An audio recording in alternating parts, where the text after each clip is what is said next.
Friends in Christ, Pastor Brian here. Now, I've continued to think a lot about community this past week. We've been reminded over the past 3 years how connected we really are, how something that happens even a world away can affect us here. And even if we didn't believe that God created us to be in community, we could see that reality in things like higher egg prices because of bird flu in the Midwest, problems in the supply chain due to COVID, leading to shortages of goods in our stores, the results of elections in other states changing the legal landscape here in Iowa. Now, our focus this past week in our Lenten devotions has been on community. And two of those focus questions have been on what our desire is for our community and what our desire is for our congregation. And I found my answer was the same for each of them.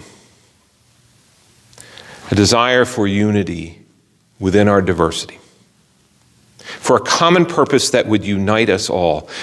And I found two different writings this week that speak to that desire that I have. First is an open letter to the Southeastern Iowa Synod from our bishop, Amy Current. And in this letter, Bishop Current talks about our particular Lutheran Christian approach to being active citizens. Now, one of the things she reminds us of in this letter is that when it comes to our communal life, our guiding question as Christians who happen to be Lutheran is our neighbor being served? Now, Bishop Current acknowledges that within our community of faith, we will not always agree on what best serves our neighbor.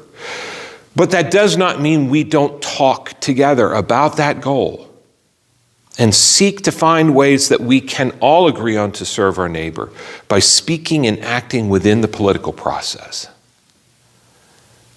Now, partly this letter reminds me that being in community means we acknowledge and welcome the diversity of opinion and experience within our communities, and that we work together to meld that diversity into a united proclamation of the good news of God and Jesus Christ. Now, the second is an article from HuffPost. And what I appreciate about this article is not so much the particular content, although it is compelling, but the obvious Eighth Commandment attitude of the author. Now, the Eighth Commandment says that we do not bear false witness against our neighbor. Rather, we speak well of them. We look at what they do in the best possible way. This particular author phrases it this way, quote, "Empathy and understanding do not absolve others of responsibility or accountability for their actions, but they open a window into underlying struggles that may be at play. They help us better connect," unquote. We do not always agree within community, but we strive always to better understand each other, to look at what others do in the best possible way, to remain in community, in relationship with others, even when we disagree.